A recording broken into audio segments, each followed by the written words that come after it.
tetapi merujuk juga kepada waktu. Idza, apabila atau sekiranya ahabballahu abdan, Allah mencintai seseorang hamba, hamahu, dia akan melindunginya. Hamahu dunya, dia akan melindunginya daripada dunia. Daripada dunia. Apabila Allah cinta pada seseorang, Allah akan lindungi seseorang itu daripada dunia. Dalam kurungan tu dia dah bagi tahu sikit dah. Lindungi daripada dunia, apa maksudnya? Fitnah dunia. Allahumma salli ala sayyidina. A'udzubillahi minasyaitonir rajim. Bismillahirrahmanirrahim. Assalamualaikum warahmatullahi wabarakatuh. Alhamdulillahi rabbil alamin, wal aqibatu lil muttaqin, wala udwana illa 'alal zalimin. Asyhadu an la ilaha illallah wahdahu la syarika lah, wa asyhadu anna sayyidana Muhammadan 'abduhu wa rasuluh. Allahumma salli wa sallim wa barik ala sayyidina Muhammad wa ala alihi wa ashabihi wa man tabi'ahum bi ihsanin ila yaumiddin. Allahumma syrah lana sudurana, ya Allah, kau lapangkanlah hati-hati kami, ya Allah. Wa hassin akhlaqana wa adabana, ya Allah, kau sempurnakanlah akhlak-akhlak kami dan adab-adab kami, ya Allah. Wa yassir lana umurana fid dunya wal akhirah, ya Allah, kau permudahkanlah segala urusan-urusan kami sama ada di dunia dan di akhirat, ya Allah. Allahumma rzuqna al-fahma wal ilma, ya Allah, kau rezekikanlah kepada kami kefahaman dan ilmu pengetahuan, ya Allah. Wal hikmata wal aqla, kau rezekilah juga kepada kami hikmah, kebijaksanaan dan akal yang sempurna, ya Allah. Birahmatika ya arhamar rahimin, dengan rahmatmu ya Allah ya arhamar rahimin. Walhamdulillahi rabbil alamin. Amma ba'd. Yang dimuliakan, yang dihormati Puan Hajah Salwa dan seluruh urustia pengajian Raudatul Muslimah Masjid Al-Falah. Yang saya hormati dan semuliakan para ahli ilmu, tuan-tuan dan puan-puan, muslimin muslimat yang dirahmati Allah Subhanahu wa taala sekalian.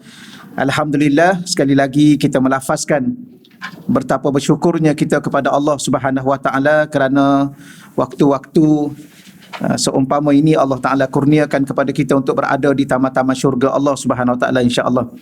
Baik, insya-Allah pada pagi ini sebagaimana biasa kita teruskan lagi 40 hadis cinta pada kecintaan Allah Subhanahu wa taala. Pagi ini muka 104. Betul ya? Al-hadisul khamis was salasun. Hadis yang ke-35. Hadis yang ke-35. An Sayyidina Qatadah bin Nu'man qala, ya, daripada Sayyidina Qatadah ibnu Nu'man radhiyallahu anhu, ia telah berkata, qala, telah bersabda Rasulullah sallallahu alaihi wasallam, idza ahabba Allahu 'abdan. Idza, apabila, tapi diterjemah di sini sekiranya. Kerana iza ni kadang-kala dia diterjemah dengan waktu, menunjukkan kepada waktu sekarang dan akan datang. Ada tempat-tempat tertentu ia diterjemah dengan ia sebagai berfungsi sebagai huruf syarat. Huruf syarat. Apa makna huruf syarat? Huruf yang menunjukkan syarat. Dan boleh diterjemah sekiranya atau jika. Tetapi merujuk juga kepada waktu. Idza, apabila atau sekiranya ahabballahu abdan, Allah mencintai seseorang hamba, hamahu, dia akan melindunginya. Hamahu dunya, dia akan melindunginya daripada dunia. Daripada dunia. Apabila Allah cinta pada seseorang, Allah akan lindungi seseorang itu daripada dunia. Dalam kurungan tu dia dah bagi tahu sikit dah. Lindungi daripada dunia, apa maksudnya? Fitnah dunia. Fitnah dunia, iaitu ujian-ujian yang ada di dunia ini. Kama, sebagaimana, yahmi ahadukum, sebagaimana dia, iaitu Allah Subhanahu wa taala, menjaga atau melindungi seseorang, sebagaimana seseorang maridahu, dia melindungi sakitnya, atau diterjemah di sini lukanya, alma, daripada terkena air. Kalau kita ada luka tak boleh kena air, maka kita betul-betul jaga luka tersebut atau sakit tersebut, kita jaga betul-betul Kerana ada jenis luka-luka yang tertentu ni dia akan kalau kena air dia mudarat. Maka kita betul-betul jaga sehingga dalam bab wuduk pun dibenarkan bertayamum. Kita belajar kan? Ni kita dah belajar dah. Kalau dah belajar kira okeylah. Tak payah urai. Ada sakit-sakit yang memang tak boleh kena air. Kalau tidak dia makin mudarat. Habis nak ambil wuduk, tayamum. Bahagian mana? Bahagian tu sahaja. Maka inilah salah satu daripada bukti Allah cinta pada seseorang, Allah sendiri akan melindunginya. Maknanya sebelum ni kita belajar hadis, ada hadis yang kita kena buat amalan tertentu, maka Allah mencintai kita. Dan hadis ni pula kita belajar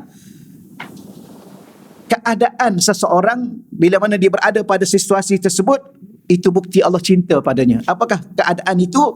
Allah lindunginya daripada fitnah dunia.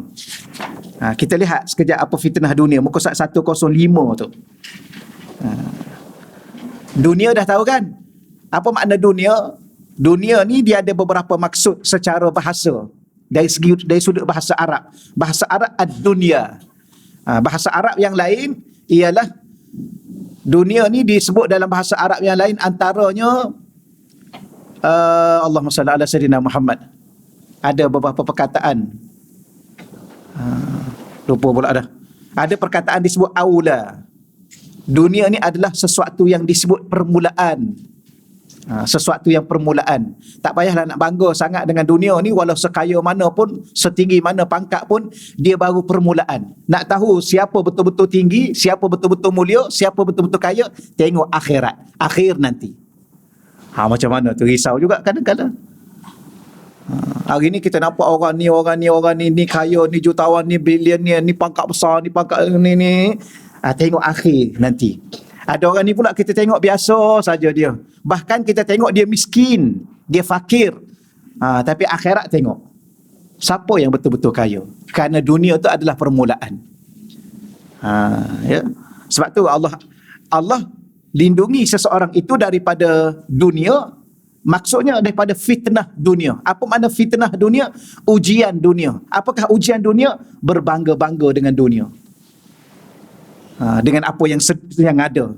Dia tak tahu apa yang ada sekarang ni, belum tentu lagi itulah hakikat dia berada. Kalau hari ni dia mulia, adakah di akhirat dia betul-betul mulia juga? Wallahu alam. Kita tengok orang-orang kafir kan, orang sanjung dia, orang muliakan dia. Tu kita boleh tengok terang-terang lah. Dia kafir, dia musyrik, dia macam-macam dia buat pada Allah Ta'ala, dia langgar itu, dia langgar ini, tapi dia satu dunia menyanjung dia. Ya, kalau dia datang, subhanallah, orang akan sambut dia besar-besaran. Kalau panggil jemput dia, orang akan bayar kan. Ada dulu pernah Malaysia ni dipanggil, nama apa yang penyanyi tu?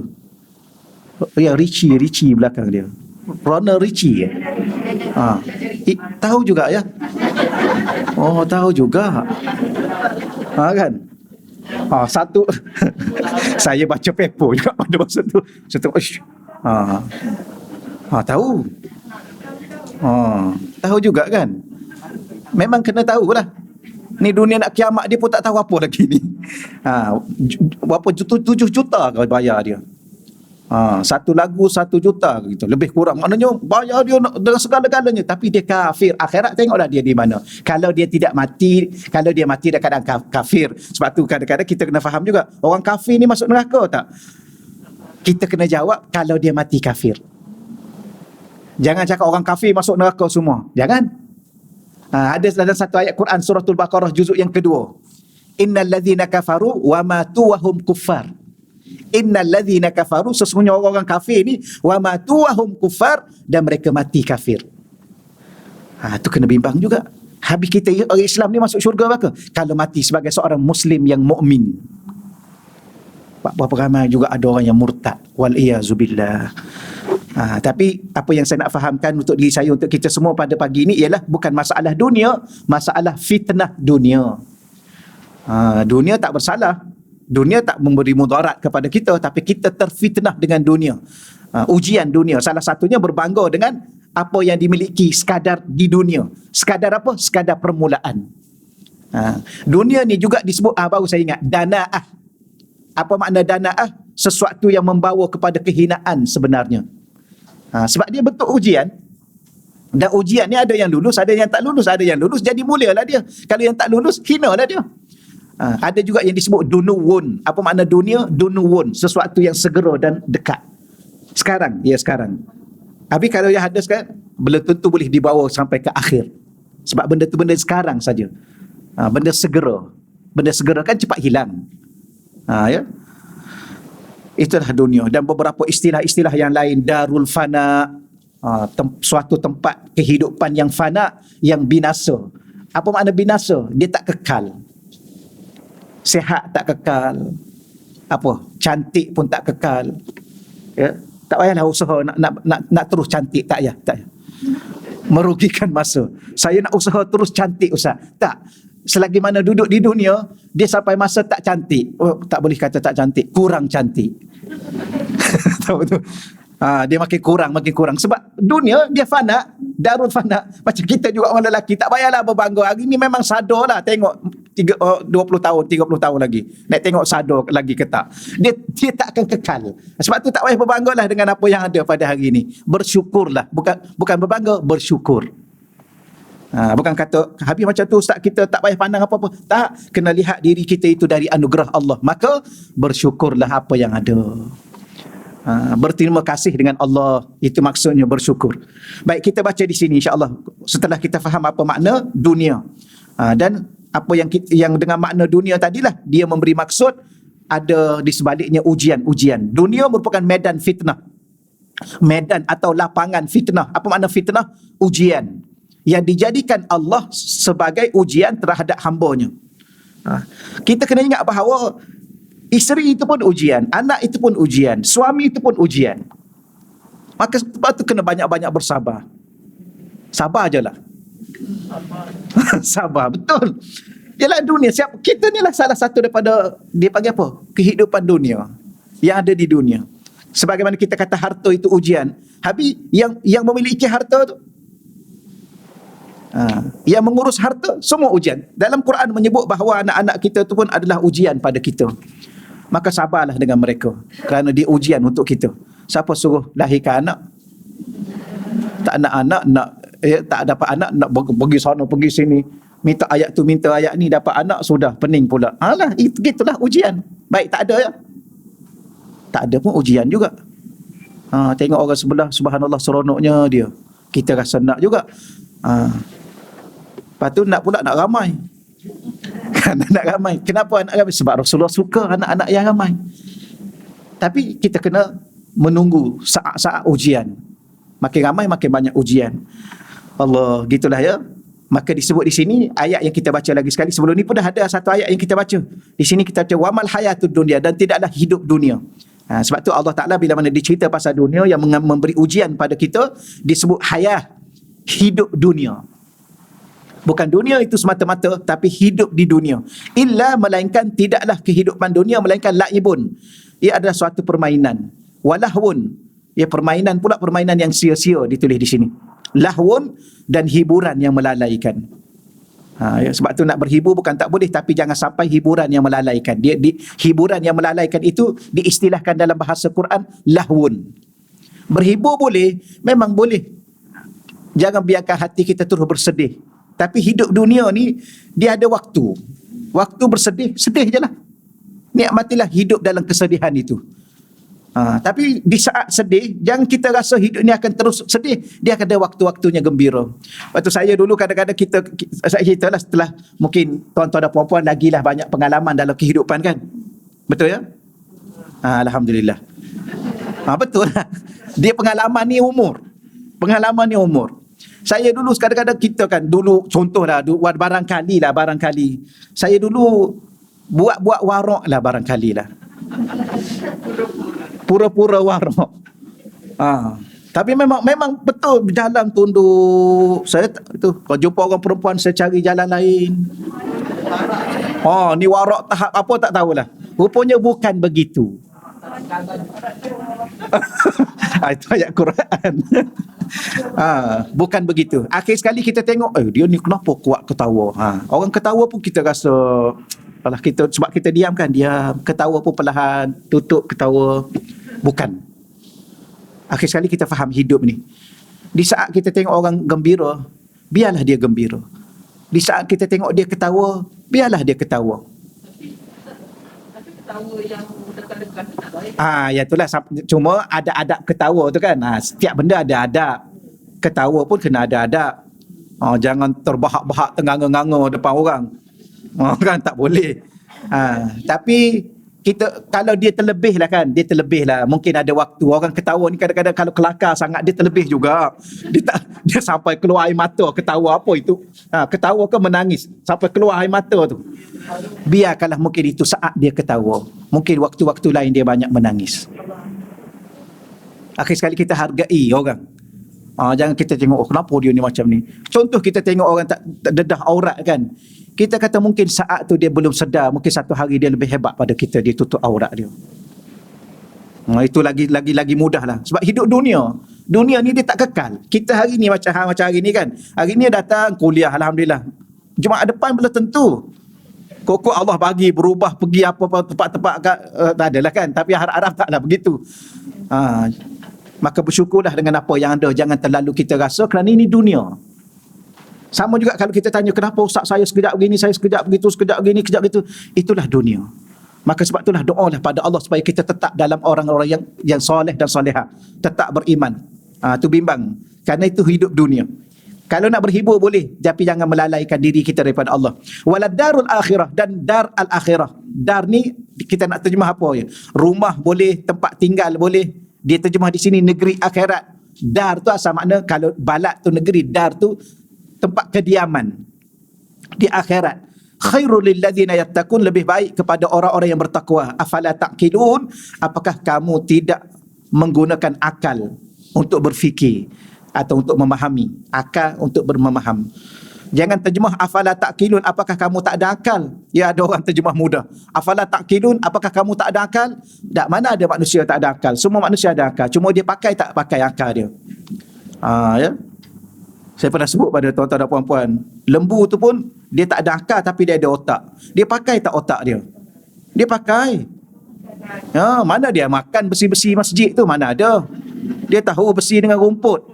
Tapi ada orang ni yang tak guna akal, besi masjid tu dia curi. Jangan main-main. Kan? Cakap tu dulu. Okey, pada asalnya dunia dijadikan oleh Allah agar dapat manusia beramal dalam mencari bekalan untuk kembali ke akhirat. Itu asal tujuan dicipta dunia, untuk kita hidup di sini. Tujuannya untuk kita beramal dan mencari bekal untuk kembali ke akhirat. Sebab tu kadang saya masih ingat guru saya kata, apa saja yang kamu buat, apa saja yang kita buat, pastikan dia jadi bekal untuk akhirat. Jangan pastikan dia jadi beban untuk akhirat, ataupun dia jadi azab untuk akhirat. Waliyazubillah. Semoga Allah membimbing kita. Baik, Allah Subhanahu wa taala berfirman dalam Al-Quran, allazi khalaqal maut wal hayah. Ayat ni dah selalu kita baca ya, surah Al-Mulk ayat 2. Allazi, dialah Tuhan yang khalaqa, yang telah mencipta al-maut, mencipta mati, wal hayah, dan mencipta hidup. Dengan Allah cipta mati dan hidup itulah kita sekarang hidup. Dan sebelum ni pun kita mati ni ada dua maksud. Satu maksud dia hidup dan dia mati. Satu maksud sebelum tu dia tidak ada. Sebab mati tu tak ada. Lama tak nampak dia kat mana, dia dah tak ada dah ke? Ya, dia dah tak ada. Apa maknanya? Dia dah mati. Jadi sebab tu dimulakan perkataan maut terlebih dahulu. Sebab kita asalnya tak ada. Jangan cakap kita asalnya dah ada. Tak, kita sebelum ni tak ada. Habis sekarang ni, ya, kita baru ada. Kita hidup. Siapa yang adakan kita dan hidupkan kita? Allah. Maka dialah Allah. Liyabluwakum, dengan tujuannya untuk menguji kamu. Ayyukum ahsanu amala, siapakah di kalangan kamu yang paling baik amalan dia? Wahwa, dan dialah Allah Al-Aziz, yang maha perkasa, Al-Ghafur, yang maha perkasa. Di sini dia tulis membalas amal kamu. Al-Aziz, Al-Ghafur, yang maha pengampun bagi orang-orang yang bertaubat. Alangkah beruntungnya bagi golongan yang mendapat kecintaan Allah. Ya Allah mencintainya, beruntunglah dia. Ni pun boleh minta.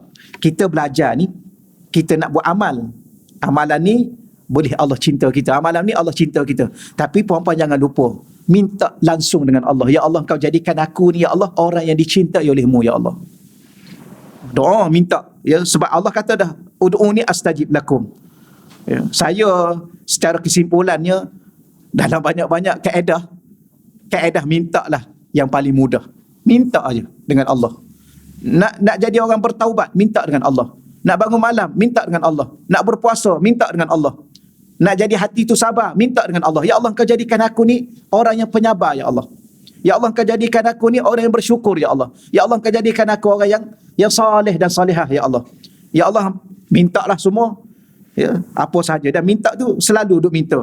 Dalam keadaan apa sekalipun kita mintalah dengan Allah. Salah satunya minta Allah mencintai kita. Tetapi bagi tahulah, ya walaupun aku tahu aku tak layak, ya Allah. Tapi walau bagaimanapun, ya kita teringin untuk dicintai oleh Allah Subhanahu Wa Taala. Lalu dipelihara kehidupannya daripada kebinasaan fitnah dunia. Dan kalau kita nak tahu, salah satu Allah cinta pada kita, Allah jaga kita daripada fitnah-fitnah ujian-ujian dunia. Maknanya hati kita ni tidak condong sangat kepada kemegahan, ketinggian, kehebatan, kemasyhuran. Sebab benda tu semua fitnah dunia. Apa makna fitnah dunia? Ujian dunia. Cuba tanya siapa yang tak nak masyhur? Betul kan? Ada. Saya tak naklah ustaz, saya biasa-biasa saja. Kalau kita manusia yang kita kata normal kan, mesti nak masyhur. Nak followers berapa ramai? Ya, kalau apa? Kalau online, berapa orang nak suruh kita, orang tengok kita? Ayo, ni berapa ni? 3 ke apa? Sebab kita kan tak masyhur sangat. Ada ustaz-ustaz masyhur, selebriti. Kita ni 3 orang. Buka-buka, mula-mula buka Facebook, lepas tu online sekejap. Dah setengah jam duk 3 orang, tutuplah online. Tak payahlah kan. Tak apalah. Ya, tapi walau bagaimanapun, insan kita ni sebenarnya begini kaedah dia. Kalau kita tak nak masyhur, Allah Ta'ala akan masyhurkan kita. Sebab apa? Dalam satu hadis Nabi kata apa? Man tawadhu'a lillah. Siapa-siapa yang tawadhu' kerana Allah, dia rendah diri. Dia tak menonjol walaupun dia layak menonjol.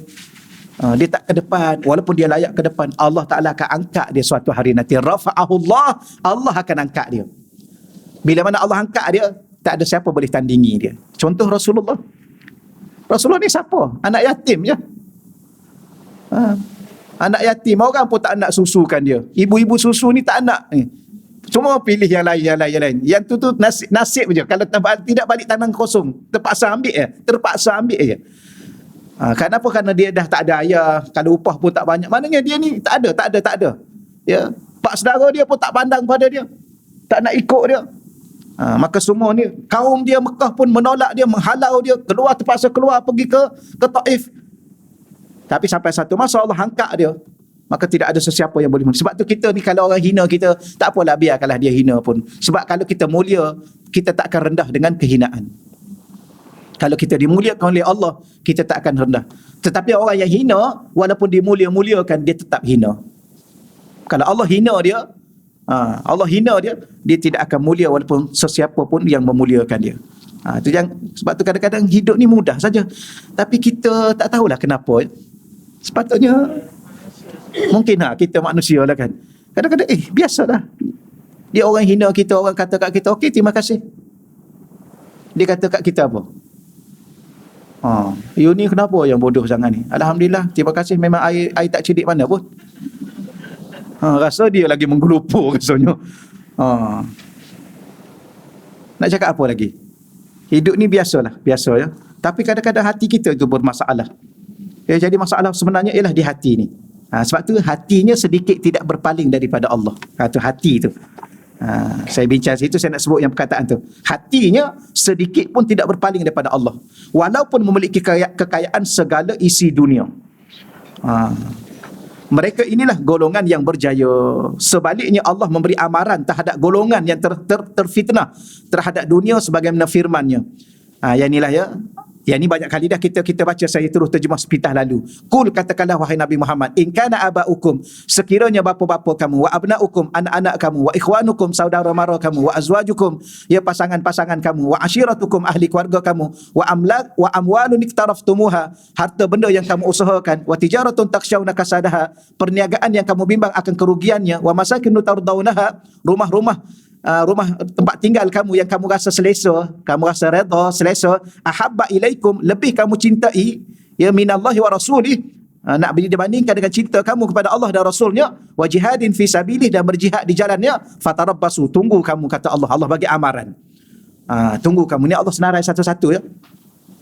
Ayah kita, anak kita, saudara mara kita, apa lagi, pasangan kita, keluarga kita, harta benda yang kita usahakan. Kemudian tijarah, yang ketujuhnya ialah perniagaan yang kita usahakan dan bimbang akan kerugiannya, dan tempat tinggal. 8 benda ni. Biasanya orang ni cinta pada benda ni lah, cenderung kepada benda ni lah, mengutamakan perkara ini. Lebih 8 ni, lebih kamu cintai minallah, nak banding dengan cinta kamu kepada Allah dan Rasulnya, dan berjuang di jalan Allah, fatarabbasu, tunggu kamu, kata Allah ya, hatta ya'ti Allah bi amri, sehingga datang azab Allah ataupun keputusan Allah yang Allah akan seksa kamu. Allah akan seksa kita. Wallah, dan Allah la yahdil qaumal fasikin, tidak akan sekali-kali memberi hidayah kepada orang-orang yang fasik. Maknanya sekarang ni dalam hati kita ni masing-masing kena ada 3 cinta. Cinta Allah, cinta Rasul, cinta jihad fi sabilillah. Ni 3 cinta ni. Dan 3 cinta ini melebihi cinta-cinta kita kepada yang lain. Cinta tak pada suami, cinta. Nak banding dengan cinta kepada Allah, Allah lagi tinggi. Cinta kepada Rasul, Rasul lagi lebih. Ahab, lebih. Bukan kata tak boleh cinta isteri, cinta suami, cinta anak-anak, cinta ibu bapa. Bukan tak boleh. Boleh. Kerana manusia itu salah satunya hidup ni manusia itu akan bahagia kalau dia bercinta. Kalau dia membenci, cinta lawannya benci, maka dia akan derita. Kalau hidup dalam membenci, kebencian, mesti hidup dalam kecintaan. Ya. Cinta kerana apa? Cinta ni kerana Allah.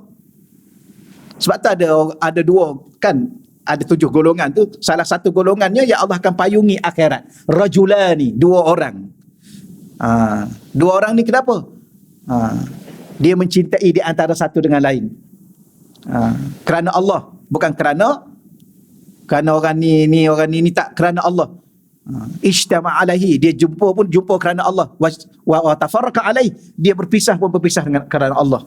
Maknanya ada dalam senarai. Hidup ni dengan cinta, bukan dengan kebencian. Tapi bila mana kita bercinta sesama makhluk, maka jangan mengatasi cinta kita kepada Allah dan Rasul, dan perjuangan di jalan Allah dan Rasul. Itu selesailah insya-Allah ya. Harap-harap kita faham. Insya-Allah, moga-moga Allah bagi kita faham. Baik, hadis yang ke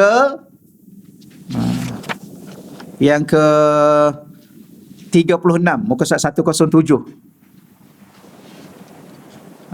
Anin Nabi, daripada Sayyidina Nabi sallallahu alaihi wasallam, inna izamal jazai ma'a izamil bala.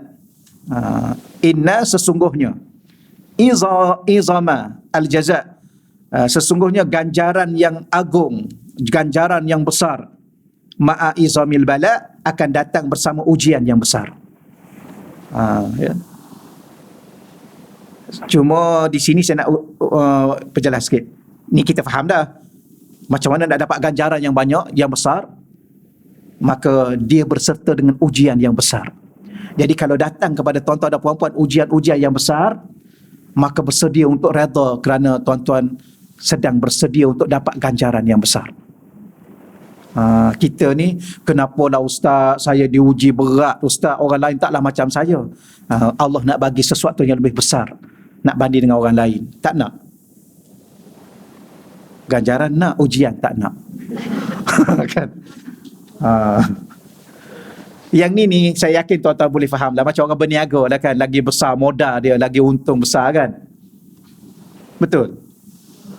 Saya tak tahulah dah, tuan-tuan ada pun kata betul. Ya, kita berniaga yang modal kecil ni, ya, modal berapa? 100, untung 1 juta. Mana akak lagi faham kan? Kita, saya tak faham yang ni. Tapi yang kita tahunya orang cakap macam tu. Rupanya kaedah dia sama. Nak dapat apa? Syurga Firdaus. Tunggulah. Kalau ucapan kita nak syurga, saya masih ingat Syekh saya sebut, kenapa Nabi Ibrahim sampai ke tahap itu ujian dia. Dalam banyak-banyak ujian apa yang paling berat bagi Nabi Ibrahim? Sembelih anak. Api biasa je, api. Ya, sembelih anak. Ingat ada perempuan tu kan, bila mana dicampak, orang dalam ashabul ukhdud tu, penghuni parit tu, dia campak. Bila mana raja ambil anak dia nak campak, dia mula tergugat. Mula tergugat. Dia kan ada anak tu, baru anak dia bercakap dengan dia. Kalau dia tak ada masalah, campak je lah. Demi keimanan kepada Allah, campaklah aku dalam neraka. Ada astagfirullahalazim. Dalam parit tu. Cepat sangat neraka, astagfirullahalazim. Kemudian pegang anak dia nak campak, baru dia tergugat. Ibu ni diuji dengan anak sudah. Gitulah. Kalau uji dengan diri kita sendiri tak ada masalah lagi. Boleh kan? Allah. Saya nak sebut sikit di sini perkataan. Di sini ya. Tadi kita belajar bab dunia. Dunia ni ujian. Ujian tu dalam bahasa Arab fitnah. Adapun bala ni dia musibah. Musibah. Dia lebih kepada bukan ujian dalam bentuk umum. Ujian ni umum. Kalau kita tak tahulah dalam bahasa Melayu, tapi kalau bahasa Arab, fitnah kita pun terjemah ujian lebih umum. Senang pun ujian. Susah ujian. Tapi senang-senang ujian juga. Sakit ujian. Sehat-sehat. Sehat pun ujian juga. Jadi sehat dan sakit itu dua-dua tu ujian. Senang dan susah ujian. Yang tu namanya fitnah. Bahasa Arab. Kalau bala dia lebih kepada ujian dalam bentuk musibah. Benda yang apa makna musibah ni? Sesuatu yang ditimpakan ke atas kita, yang membebankan kita, yang memberatkan untuk kita tanggung. Lebih kepada sakit, susah, kehilangan, ya, banjir, apa semua sekali. Itu lebih pada begitu. Maka semakin besar ujian tu, musibah itu, maka semakin besar Allah sediakan kepada kita ganjaran. Dan kalau kita nak tanya apakah ganjaran yang paling besar? Ganjaran yang paling besar ialah kita dapat bertemu Allah di syurga. Tidak ada yang lebih besar daripada itu. Ya, kita dapat bertemu Allah, melihat Allah dalam syurga. Lepas tu kalau di Hadramaut Yaman ada satu doa yang selalu dibaca pagi dan petang. Allahumma salli ala sayyidina Muhammad. Kalau tak silap bukan setakat pagi petang, setiap waktu rasanya. Doa tu terkandung ialah Allah marzuqna nazara ila wajhikal karim. Panjang kat atas tu, panjang lagi lah bacaan dia. Antara akhir-akhir doa tu, Allah marzuqna, ya Allah kerezekikan kepada kami ya Allah, an-nazar ila wajhik, memandang kepada wajahmu yang mulia. Ni nikmat yang paling besar. Jadi rupa-rupanya Allah uji kita makin berat sebab Allah Ta'ala nak bagi kita bertemu dengan dia di syurga. Kenapa? Kerana manusia ni bila mana sampai satu titik yang dia tak mampu lagi berikhtiar, berusaha melakukan apa-apa, dia balik sepenuhnya pada Allah. Kita ni sebenarnya masih ada tempat. Susah sikit cari siapa? Cari suami, cari mak, cari kawan, kan? Sakit cari doktor. Betul kan? Jadi selama mana kita masih ada tempat bergantung ni, dia tak sampai kepada satu noktah yang betul-betul kita ni lemah, lesu, letih.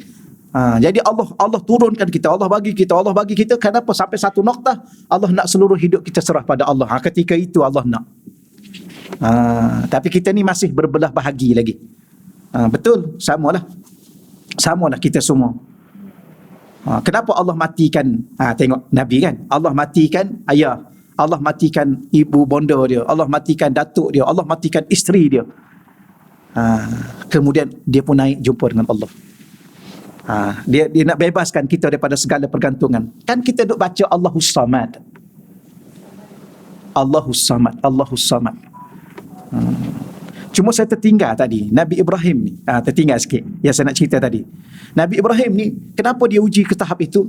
Apabila disebut idh qala lahu rabbuhu aslim, dan ingatlah ketika mana Tuhannya berkata kepadanya, kepada Nabi Ibrahim, aslim, berserahlah kamu sepenuhnya kepada aku.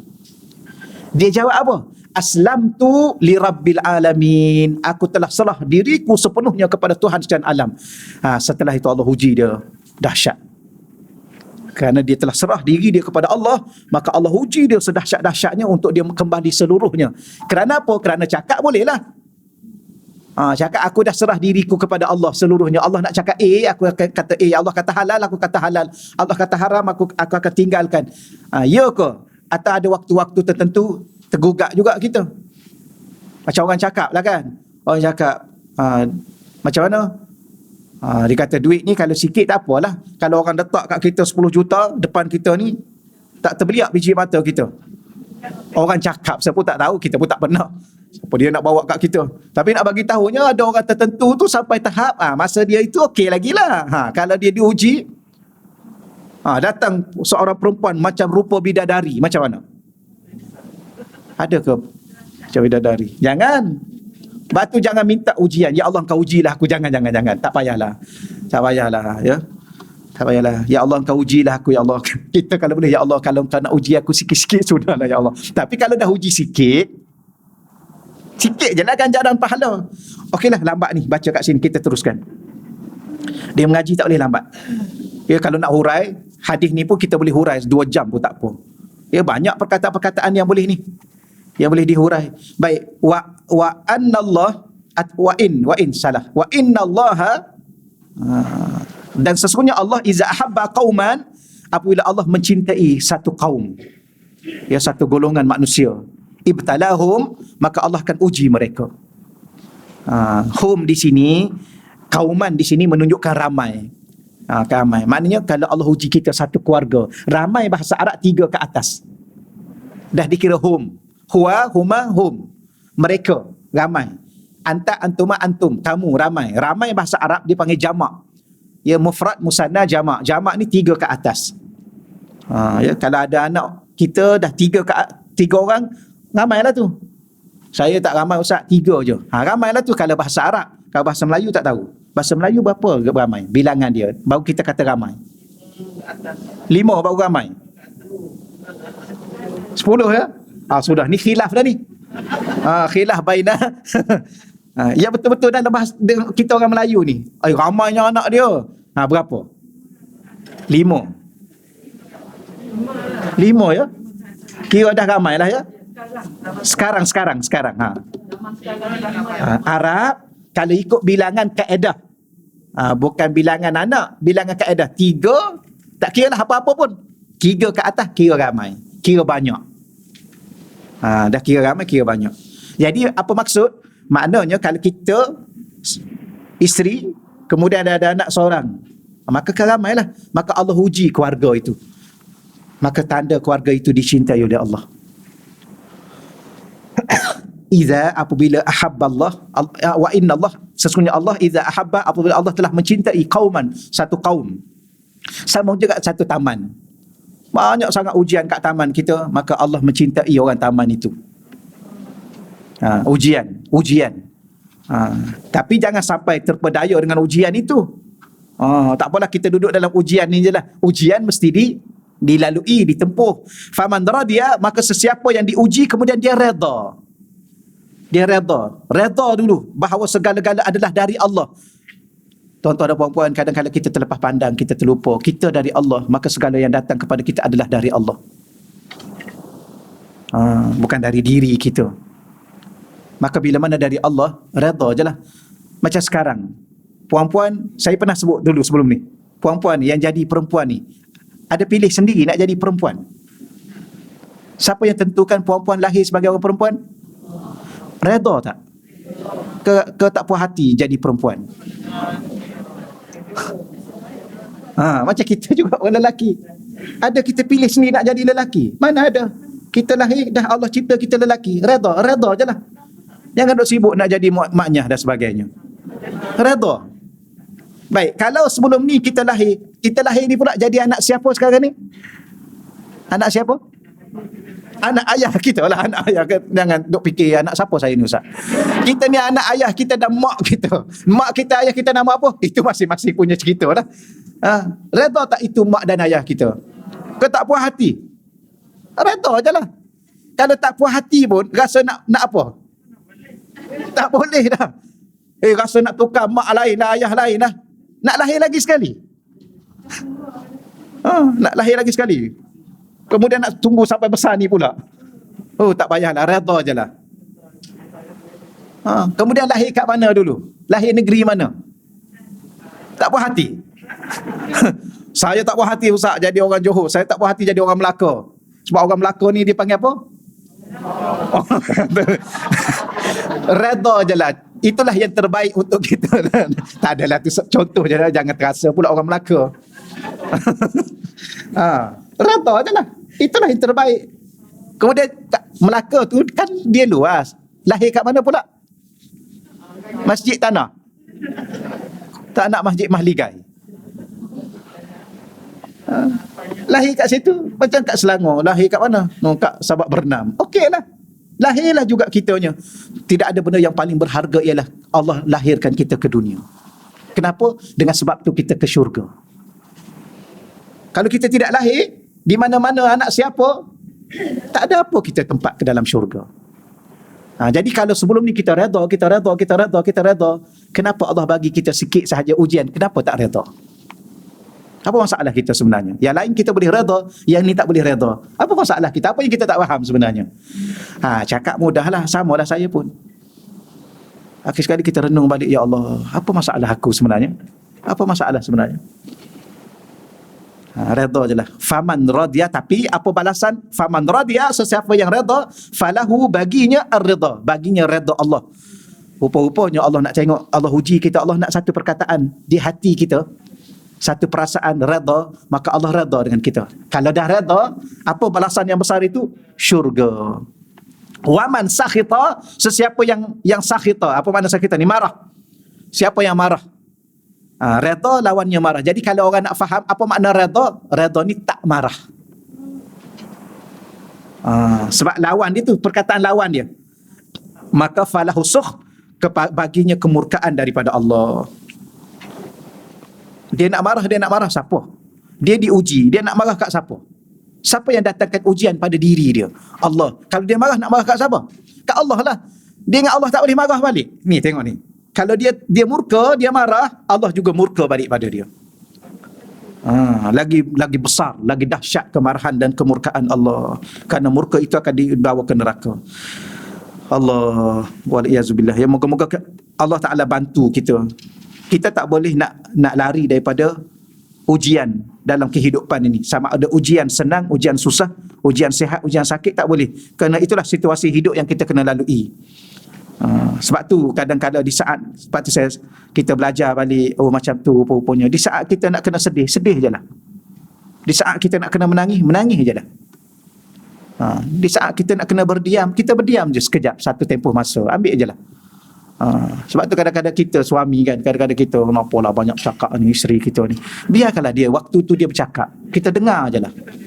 Betul. Waktu tu dia marah kat kita dengar je lah, biarlah dia marah, kerana waktu tu memang dia marah. Jangan, kenapa you marah kat I? You ingat I tak boleh marah kat you juga? Tak payahlah, tak payah. Jadi marah campur dengan marah, meletuplah rumah tu. Ya, sama juga kalau suami marah, relax. Suami sedih, relax, biarlah dia sedih dulu. Jangan pergi pujuk dia. Sebab itu waktu dia bersedih, dia sedang menikmati kesedihan. Betul. Subhanallah, kalau kita faham kan, kita faham hidup ni. Saya baru belajar juga, baru nak faham. Oh macam ni, barulah kita, oh macam ni guru kita ajar kita. Oh baru nak faham. Ya? Macam kita nak menangis kan. Kita menangis, lepas menangis tu rasa lapang kan. Lapang, oh macam ni rupanya. Kalau macam tu, lama dah kita menangis. Kita duk tahan buat apa? Ya, jangan tahan. Oh macam ni hidup, macam tu lah. Allah, mudah rupa-rupanya. Kita yang menyusahkan diri kita sendiri. Macam zalim, kita yang menzalimi diri kita. Sebab tu Allah ajar doa, Rabbana zalamna anfusana. Ya Allah, kami dah zalim diri kami. Rupanya yang banyak khianati diri kita adalah diri kita sendiri. Yang banyak menyusahkan diri kita adalah diri kita. Tapi kita duk sibuk salahkan orang lain. Kenapa? Kenapa kita sibuk salahkan orang? Kita duk sibuk salahkan orang. Lagi pedih. Ya, lagi rasa apa? Rasa kecewa. Sebenarnya kita kena kecewa dengan diri kita. Kerana kita tidak mampu menjaga diri kita sendiri. Bagaimana jaga diri kita? Tenang je lah. Tenang. Kan kita kan dari Allah. Segala datang itu dari Allah. Maka kembalikan balik diri kita kepada Allah. Orang susahkan kita, biarkan dia, itu dia punya pasal. Tapi kita dengan Allah. Kalau kita nak dapat pahala banyak lagi, ya Allah, kau maafkanlah dia, ya Allah. Dia sakitkan hati aku, ya Allah. Memang aku sakit hati aku, ya Allah. Tapi biarkanlah dia, ya Allah. Maafkanlah dia. Kau sembuhkanlah hati aku, ya Allah. Kan kita bawa balik pada Allah. Allah yang menyembuhkan hati kita. Ya, kalau kita duk sibuk dengan dia juga, lagi sakit hati. Memang dia dah yang menyakitkan hati kita. Tapi sebenarnya Allah datangkan dia untuk sakitkan hati kita supaya kita kembali pada Allah. Allah sembuhkan kita. Dan kita dengan Allah. Itu lagi bahagia. Baru ada seorang dia cakap kat saya, Ustaz, alhamdulillah saya diuji sampai satu masa, alhamdulillah saya sekarang dah bebas, Ustaz. Saya rasa bebas. Saya rasa bebas daripada suami saya rasa bebas daripada, bebas tu bukan bercerai tak. Bebas daripada anak-anak saya. Jadi saya rasa lapang dah sekarang ni. Suami saya cakap apa kat saya pun relax dah. Bagus akak, bagus. Ni ahli syurga ni, insya-Allah, dengan izin Allah. Bila anak-anak buat apa pun, mama ni dah nyanyuk ke? Oh sedap cakap anak-anak kan. Bila dah lah. Dah memang nak nyanyuk dah pun. tak ada dah. Ya. Sabar tu dia akan bawa tenang. Sabar tu kena tahan lagi. Tahan lagi. Sabar ni terasa tapi tahan. Ni tak ada dah. Dia panggil tenang, lapang, redha ni. Redha ni apa makna? Tak ada rasa apa-apa. Ya? Dia dah bagi pada Allah dah. Dia kata apa kat kita? Biar aku dah dengan Allah fokus. Aku nak pergi kepada Allah, aku nak dapat redha Allah, aku nak masuk syurga Allah, aku nak pandang wajah Allah, aku nak senang-senang dengan Allah, aku nak berbahagia dengan Allah. Tak ada dah. Tapi sebelum tu Allah tekan habis-habisan. Yang tak tahan tu, yang tu kena minta dengan Allah. Ada orang ni dia kata, saya Ustaz, kalau suami ni, apa benda suami tak cakap kat saya? Kalau binatang tu habis dah senarai binatang, tinggal kat bawah lagi apa? Kuman aja tak cakap. You ni macam kuman. Semua habis dah, yang besar. Tapi nak sampai ke tahap itu. Tapi janganlah kita sampai ke situ. Biarlah sekarang kita dah buat keputusan. Lagi cepat hati kita redha.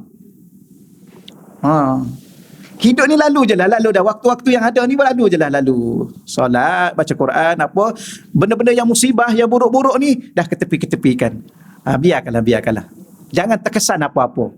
Baru kita faham. Inilah wali-wali Allah. Patutlah mereka dipilih oleh Allah menjadi wali, menjadi kekasih Allah, kerana mereka dah tak peduli, yang penting adalah Allah. Tapi sebab tu kita tanya beginilah. Ni saya sebut ni apa yang saya bagi tahu untuk apa yang saya belajar, baru saya faham sikit-sikit. Mungkin tuan-tuan dan puan-puan dah lama faham, mungkin kita baru nak faham, maka kita berkongsi. Ya, akhir sekali Syekh saya dia kata apa? Suami penting tak? Penting. Tapi mana lebih penting? Suami dengan Allah. Allah. Apa maksud? Allah yang cipta suami itu. Kalau Allah tak cipta suami, tak ada suami itu, maka yang lebih penting Allah nak banding dengan suami. Tapi jangan pula buat sesuatu yang tak sepatutnya. Bukan begitu maksud dia. Tapi kalau suami cakap kepada kita sesuatu sampai tergurih hati kita, relax ajalah. Yang penting Allah. Itu poin dia. Suami, isteri penting tak? Penting. Isteri ni penting. Kalau tidak, tak ada dah zuriat kita. Ya, tak payah berbangga lah kan. Ya. Duduk seorang-seorang ramai zuriat. Ada? Tak ada lah. Ya, mana boleh. Isteri penting.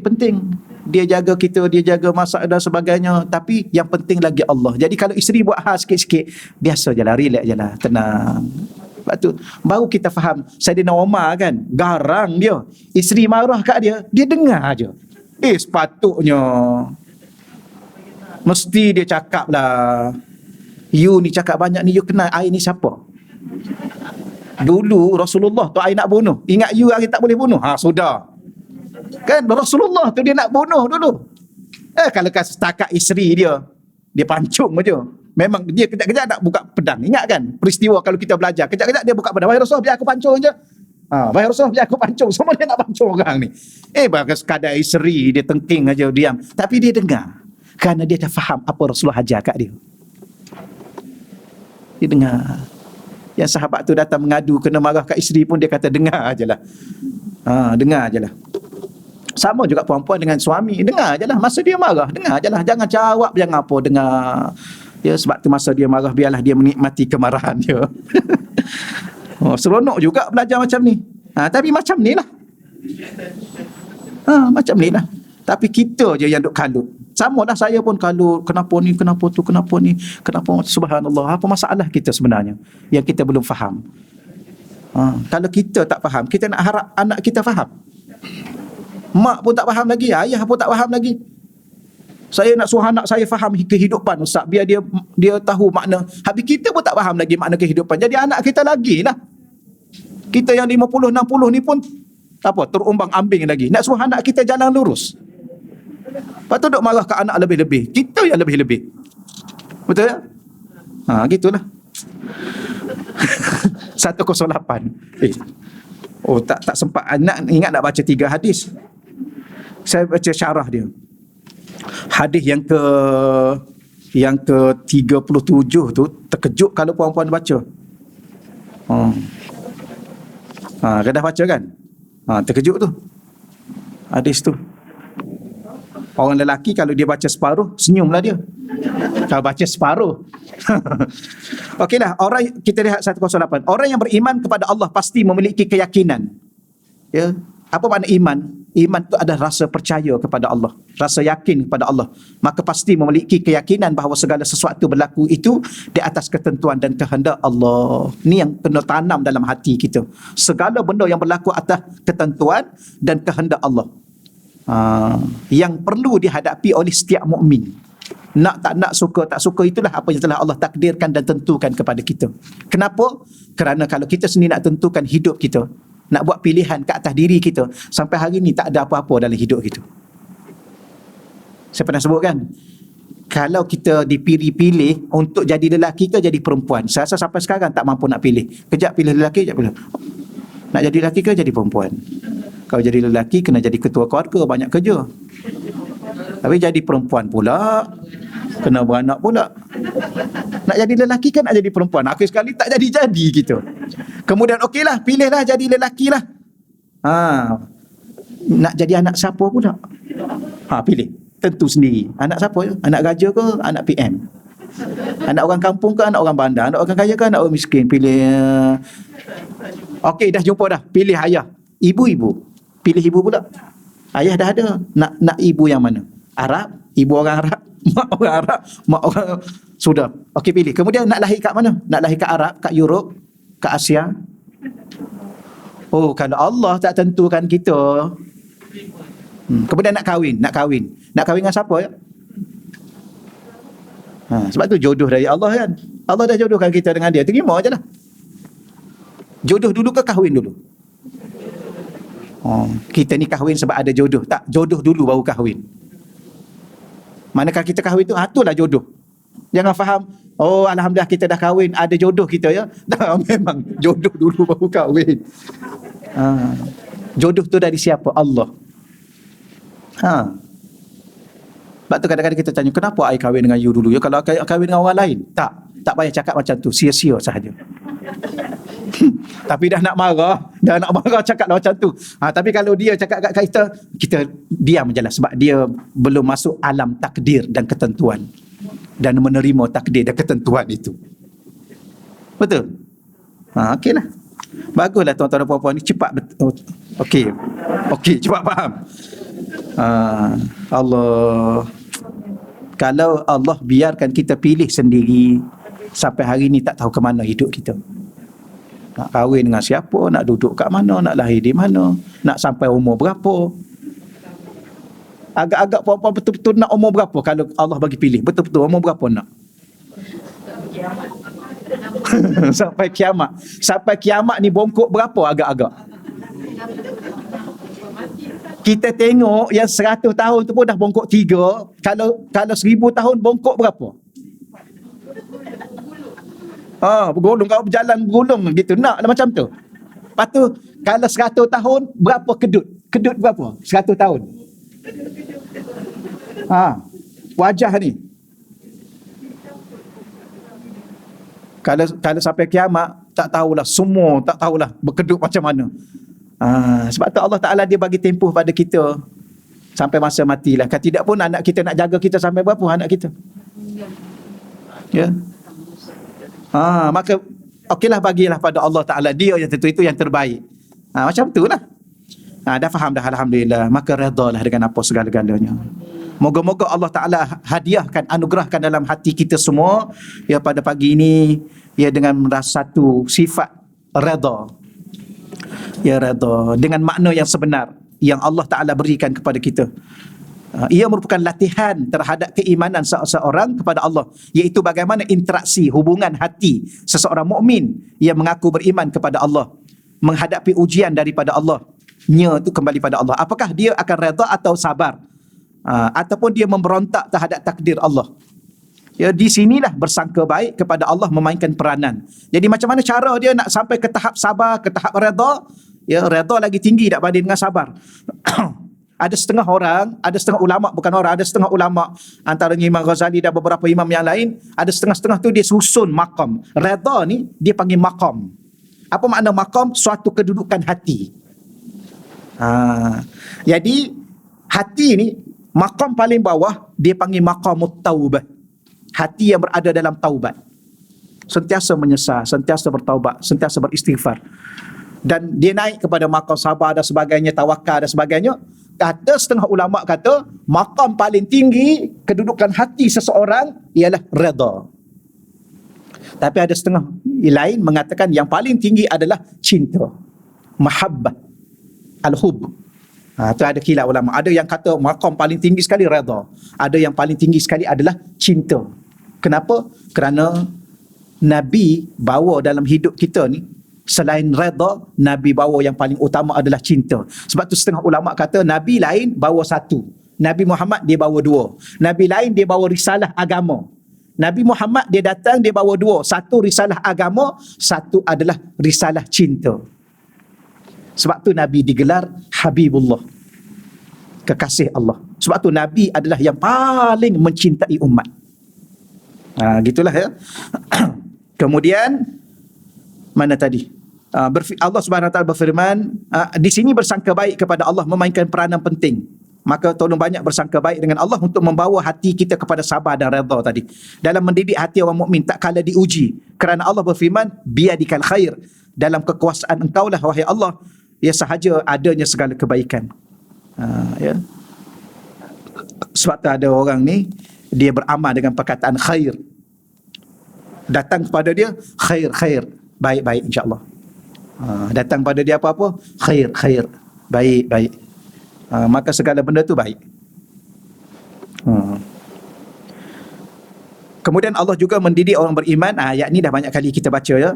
Wa asa, dan boleh jadi antakrahu syai'a, kamu benci, kamu tak suka kepada sesuatu. Wa huwa khairul lakum, sedangkan dia adalah baik untuk kamu.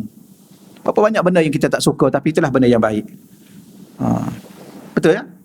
Kita tak suka lapar, tapi lapar tu lebih baik daripada kenyang.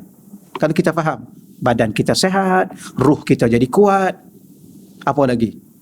Pahala kita jadi banyak dengan Allah.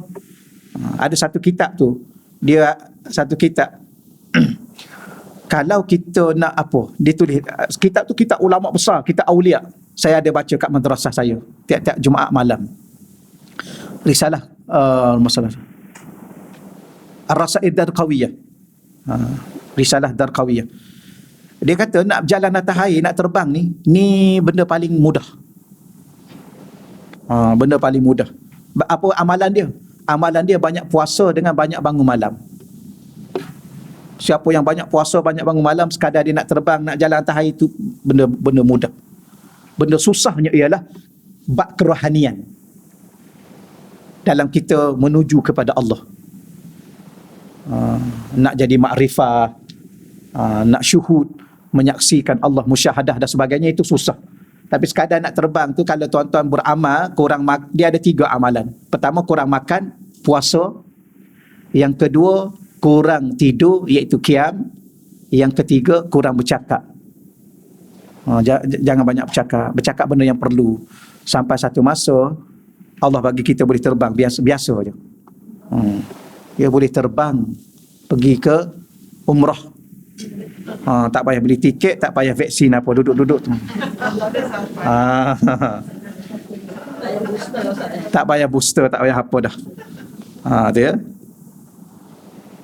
Berjalan atas air biasa. Tu dia cakap apa? Apa yang aku bagi tahu ini, Allah menjadi saksi bahawa benda tu benda yang mudah, yang dia telah lalui benda-benda begitu. Tapi pernah dulu saya pengalaman dulu puasa setahun. Sampai satu masa dia jadi naik.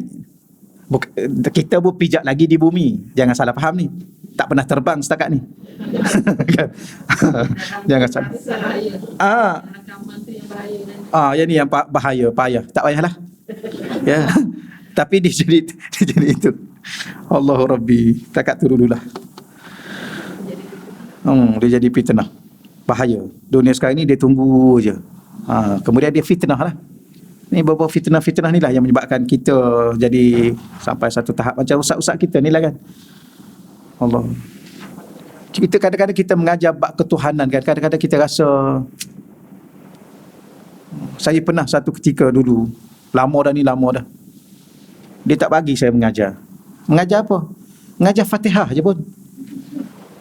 Mengajar baca Fatihah, ada buku saya tu. Mengajar tak boleh. Dia mengajar apa? Mengajar Fatihah. Mengajar Fatihah pun tak boleh. La haula wala quwwata illa billah. Maknanya ada orang ni tak tahulah macam mana. Dia nak jawab apa akhirat nanti? Agak-agak dia nak jawab apa? Macam kita ni kan, kita mengajar supaya Allah cinta kat kita. Ada apa kita cerita? Tak ada apa lah kita cerita. Yang ni pun tak boleh mengajar. Tak boleh mengajar. Dia nak jawab apa akhirat nanti? Dia nak masuk syurga mana agak-agak? Tapi benda-benda gini sensitif ni kan, agak sensitif, tak boleh sebut. Mengajar bab mengenal Allah, mengajar tauhid, mengenal Allah. Sikit lagi nak khatam dalam mengenal Allah. Kemudian tak boleh mengajar. Tak boleh. Kenapa tak boleh? Tak boleh ya. Dia nak jumpa Allah mana ke akhirat nanti? Subhanallah, benda-benda gini kadang-kadang kita rasa nak menangis. Kita cakap, tapi kita redha je lah. Ni kita ngaji kat redha. Redha. Jadi tajuk kita dah khatam lah sebab kita dah redha. Kan? Okey, muka surat terakhir tu 109. Muka surat 9. Ni satu benda yang begitu sekali indah yang Nabi sebut untuk kita orang yang beriman. Nabi merasa takjub tu terhadap keadaan orang beriman sehingga Nabi bersabda ajaban, amat menakjubkan. Ajaban li amril mu'min, urusan orang mukmin. Urusan orang yang beriman kepada Allah terlalu menakjubkan, kata Nabi. Inna amrahu kullahu khairun. Kerana setiap urusan orang beriman ini, dalam apa saja urusan dia, dalam situasi apa keadaan dia, adalah baik. Khair. Semua baik. Walaysa zaka li ahadin illa lil mu'min. Tidak akan berlaku setiap urusan adalah baik itu kecuali hanya kepada orang mukmin. Orang mukmin ni situasi apa pun dia buat urusan kehidupan dia ni baik. Contoh macam mana? In asabathu sarra. Seandainya atau jika dia ditimpa atau dia mendapat sesuatu yang menggembirakannya. Fakana fasyakara, lalu dia bersyukur. Fakana khairan lah. Maka itu adalah baik untuk dia. Ini keadaan pertama, dia dapat kegembiraan, dia dapat nikmat, maka dia bergembira dengan nikmat itu, dengan apa segala yang dia dapat. Syakara, lalu dia bersyukur. Maka itu adalah kebaikan untuk dia. Wa in asabathu darra, dan seandainya ditimpakan ke atasnya kesusahan, sabara, lalu dia bersabar. Fakana khairan lah, maka itu adalah kebaikan pada dia. Dapat benda baik, nikmat, bersyukur. Dapat musibah, bersabar. Maka dua-dua tu baik. Dua-dua tu dia akan mendapat ganjaran syurga oleh Allah Subhanahu Wa Taala. Di sini kelebihan syukur dan sabar. Baik, syukur je lah. Kalau tak baik, sabar je lah dulu. Apa makna sabar? Tahan sekejap diri kita. Jangan buat sesuatu yang menunjukkan kita tidak sabar. Bimbang-bimbang dah jatuh jadi tak redha. Wallahu a'lam. Kita tangguh sini dululah. Kita ada ni berapa dah ni? 37. InsyaAllah dalam masa mungkin satu kuliah lagi ni mungkin habislah. Khatam dah kita. Allah. Ada soalan? Kalau tak ada soalan, kita teruskan. Di sini ada satu hajat daripada jemaah kita untuk doakan kepada anak Muhammad Adris, ya. Adris diberikan kesembuhan segera dari penyakit COVID. Allahumma salli ala sayyidina. InsyaAllah kita sama-sama doa. A'udzubillahi minasyaitonirrajim. Bismillahirrahmanirrahim. Allahumma salli ala sayyidina Muhammadin miftahi babi rahmatillah adada ma fil ilmillah salatan wa salaman daimain bidawami mulkillah wa ala alihi wa sahbihi. Allahumma salli ala sayyidina Muhammadin tibbil qulub wa dawaiha wa afiyatil abdan wa shifaiha wa nuril absar wa diyaiha wa ala alihi wa sahbihi barik wa sallim. Allahumma salli salatan kamilah wa sallim salaman tamman ala sayyidina Muhammadin alladhi tanhallu bihi al-uqad wa tanfariju bihi al-kurab wa tuqda bihi al-hawaij wa tunalu bihi al-raghaib wa husnul khawatim wa istasqal ghamam wajhil karim wa ala alihi wa sahbihi fi kulli lamhatin wa nafasin bi adadi kulli ma'lumin lak. Allahumma anzil alaihi ya Allah ala Muhammad Adris ya Allah dawaan min dawaik wa shifaan min shifaik wa rahmatan min rahmatik wa barakatan min barakatik ala hazihi al-awja' wal amrad wal asqam wal corona fatabra bi rahmatika ya arhamar rahimin. Allahumma shfi mardahu ya Allah, Allahumma shfi mardahu ya Rahman, Allahumma shfi mardahu ya Rahim, Allahumma shfi mardahu bi rahmatika ya arhamar rahimin. Wa sahih ajsadahu ya Allah ya Allah ya arhamar rahimin. Allahumma innahum sa'aluna ya Allah ma laysa indana wa huwa indaka kasirun ya Wahhab fahab lahu wa lana syifaan ya Wahhab wa dawaan ya Allah ya arhamar rahimin. Ya Allah Tuhan kami berdoa khusus kepada Muhammad Adris ya Allah, dan kepada diri kami dan kepada sahabat-sahabat kami yang kalau di sana ada sakit dan sebagainya ya Allah, Kau turunkanlah kepadanya ya Allah kesembuhan daripada kesembuhan-Mu ya Allah, penawar daripada penawar-Mu ya Allah, keberkatan daripada keberkatan-Mu ya Allah, kasih sayang daripada kasih sayang-Mu ya Allah, sehingga melindunginya ya Allah, merahmatinya ya Allah, menyembuhkan penyakitnya ya Allah, dan memberi kesihatan dan sepenuhnya afiat kepadanya ya Allah ya arhamar rahim. Terima doa kami ya Allah. Rabbana taqabbal minna du'aana amma wa salatana tammah wa la tu'adzibna yaumal qiyamah innaka ala kulli syai'in qadir. Wa sallallahu ala sayyidina maulana Muhammad walhamdulillahi rabbil alamin. Taqabbalallah minna wa minkum ya karim.